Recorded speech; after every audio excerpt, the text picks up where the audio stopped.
Halo semuanya, nama saya Mas Immanuel Gustiawan dan hari ini saya akan mempresentasikan dan menjelaskan apa itu perjamuan kudus dalam agama Kristen. Saya akan awali dengan beberapa ayat terlebih dahulu yang sudah saya ambil. Yang pertama adalah Yohanes 6 ayat 56. Barang siapa makan dagingku dan minum darahku, ia tinggal di dalam aku dan aku di dalam dia. Jadi perkataan ini diucapkan oleh Yesus jauh sebelum perjamuan dilakukan. Tentunya ditujukan kepada para murid-muridnya, bukan? Tetapi tentunya para murid-muridnya pastinya tidak mengerti apa maksudnya makan daging, minum darah, karena itu sangat-sangat tidak logis. Seperti itu. Mari kita lanjutkan ke ayat selanjutnya terlebih dahulu. Matius 26 ayat 26 sampai 28. Ayat 26. Dan ketika mereka sedang makan, Yesus mengambil roti, mengucap berkat, memecah-mecahkannya, lalu memberikannya kepada murid-muridnya dan berkata, "Ambillah, makanlah, inilah tubuhku." Kemudian kita lanjutkan terlebih dahulu. Matius 26 ayat 27. Setelah itu ia mengambil cawan, mengucap syukur, lalu memberikannya kepada mereka dan berkata, "Minumlah kamu semua dari cawan ini." Ayat 28. Sebab inilah darahku, darah perjanjian yang ditumpahkan bagi banyak orang untuk pengampunan dosa. Jadi perkataan ini tepat dikatakan sebelum perjamuan dilakukan. Dengan setelah perjamuan Yesus ditangkap oleh orang-orang sana dan kemudian Yesus melakukan pengorbanannya. Nah, seperti itu. Nah, karena perkataan ini dikatakan oleh Yesus sebelum di saat perjamuan dilakukan, zaman sekarang itu para pelayan perjamuan juga mengatakan hal yang sama. Jadi ketika sedang melakukan perjamuan, maka pelayan perjamuan akan mengatakan ayat 26, ayat 27 dan 28. Ayat 26 itu khusus untuk roti dan 27-28 untuk anggurnya. Seperti itu. Mari kita lanjutkan terlebih dahulu untuk asal-usul dan materi perjamuan kudus. Jadi apa asal-usul perjamuan kudus itu? Apa asal-usul katanya? Jadi kata perjamuan kudus itu berasal dari bahasa Yunani, yaitu Eukaristia yang memiliki arti pengucapan syukur. Kemudian apa materi perjamuan kudus? Materi perjamuan kudus adalah roti dan anggur. Roti menjadi simbol tubuh Kristus dan anggur menjadi simbol darah Kristus. Dengan kita tahu apa materinya dan apa simbolnya, ya, menjadi simbol apa, kita bisa menghubungkan antara Yohanes 6 ayat 56 tadi dengan Matius 26 ayat 26 sampai 28 tadi. Jadi daging yang ada di Yohanes 5 ayat 50 Yohanes 6 ayat 56 itu dianggap sebagai roti dan darah tadi dianggap sebagai anggur. Seperti itu ya. Dan di sini saya mempunyai 4 makna perjamuan kudus. Sebelum kita masuk ke situ, perlu diketahui bahwa anggur yang digunakan dalam perjamuan kudus ini tidak mengandung alkohol yang banyak sehingga tidak bisa dan tidak dapat menyebabkan orang mabuk. Tentunya di dalam kekristenan mabuk juga dilarang. Jadi mabuk di dalam kekristenan itu juga tidak diperbolehkan, seperti itu ya. Dan mari kita lihat maknanya. 4. Makna yang pertama, peringatan kematian dan kebangkitan Tuhan Yesus. Sebagai peringatan, umat Kristiani akan memakan roti sebagai lambang tubuh Kristus dan meminum anggur yang menjadi lambang darah Kristus yang telah dikorbankan di kayu salib. Dengan kita melakukan perjamuan kudus, maka kita ini sudah memperingati kematian Tuhan Yesus di kayu salib itu. Jadi tubuh yang sudah dikorbankan dan juga darah-darah yang sudah tercurah bagi umat Kristiani kita peringati dengan melalui perjamuan kudus ini. Kemudian makna yang kedua, apa makna yang kedua? Sebagai bukti keselamatan. Perjamuan kudus menjadi tanda bahwa umat Nasrani sudah diselamatkan oleh kasih Yesus yang nyata dalam kematian dan kebangkitannya. Perjamuan kudus merupakan perayaan terhadap anugerah Allah. Jadi perjamuan kudus itu merupakan sebuah perayaan terhadap anugerah Allah apa sih? Jadi apa anugerah Allahnya? Anugerah Allah yang di sini dimaksudkan adalah ya keselamatan yang dari Tuhan Yesus itu sendiri melalui pengorbanannya di kayu salib itu. Seperti itu. Makna yang ketiga, apa makna yang ketiga? Pengharapan kedatangan Tuhan Yesus yang kedua kalinya. Perjamuan kudus yang dilakukan oleh umat Nasrani menjadi bentuk pengharapan sekaligus tindakan iman untuk menyambut kedatangan Tuhan Yesus Kristus yang kedua kalinya. Jadi dengan kita melakukan perjamuan kudus, maka kita sudah berpengharapan.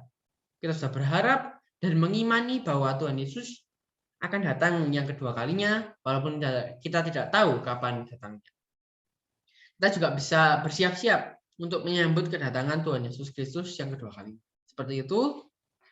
Dan makna terakhir, makna keempat, persekutuan orang percaya. Perjamuan kudus seluruh umat Nasrani menjadi satu di dalam Kristus. Mungkin ini agak kurang bisa dimengerti. Kita lihat dulu ayat yang ini terlebih dahulu ya. Ayat 1 Korintus 10 ayat 16. Bukankah cawan pengucapan syukur yang atasnya kita ucapkan syukur adalah persekutuan dengan darah Kristus?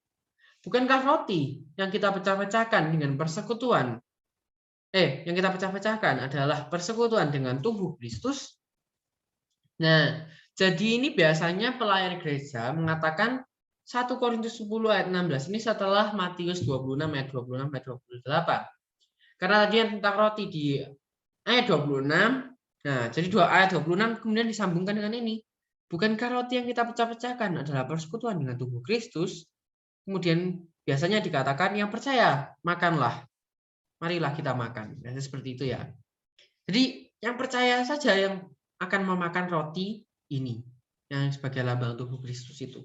Dan sama juga halnya seperti Matius 26 ayat 27 dan 28 yang mengatakan tentang anggur, dilanjutkan dengan bukankah cawan pengucapan syukur yang atasnya kita ucapkan syukur adalah persekutuan dengan darah Kristus? Yang percaya minumlah, seperti itu ya.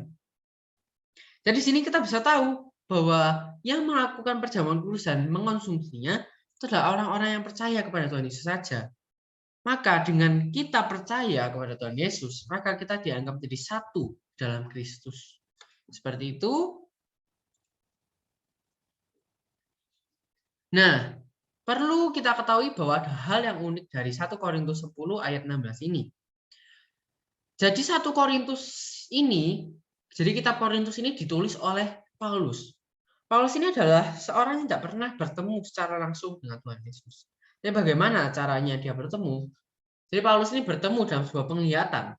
Nah, karena dia melihat Yesus, maka ia dibutakan matanya, tapi kan setelah itu dia matanya kembali dibuka lagi oleh Tuhan.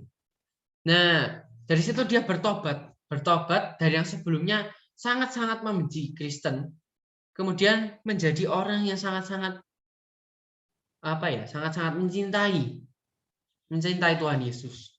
Injilnya sangat hebat dan semua yang pengabaran Injilnya juga sangat-sangat baik sekali yang dilakukan oleh Paulus ini. Nah, salah satu ilmu yang diajarkan oleh Tuhan Yesus kepada Paulus ini adalah ya ilmu perjamuan kudus ini.